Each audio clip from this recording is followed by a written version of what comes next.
Ashamaa akkam jirtu dhaggeeffattoota maatiiwwan miidiyaa Kiloolee. Qophii keenyaan odeeffannoowwan wayitaa'oo fi haqa qaban simbiraan geenyaa turtiin keessan hamma dhuma qophiitti nu waliin haa ta'u. Caasaan zoonii giddugaleessa keessaa qabnu akka deebi'ee hin ijaaramnetti diigame jechuun Jaalabbaa Seenaa dubbate. Irra deddeebiin yaada bilchaataa akka caasaan garichaa hin diigamneef marrootti dhiyeessullee gurrattiin na dhaga'uu dhabee kan jedhu Jaalabbaa Seenaa diigamuu caasaa garichaa iddoo hundaaf itti gaafatamaan marroo ta'uu dubbatee jira.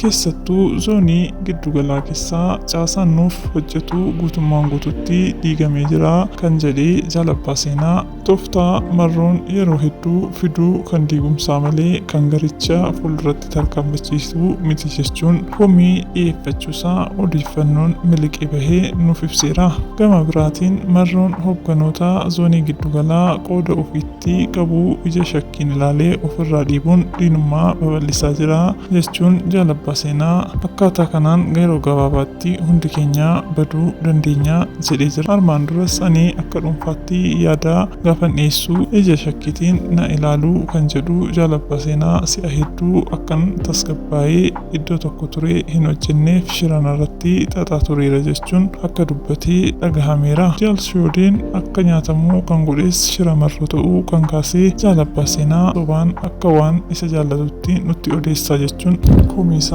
ibsateera. Kanaaf nutis boruu carraan keenya kanuma waan ta'eef jechuun akka galaafatamuu danda'an illee akeekee jira.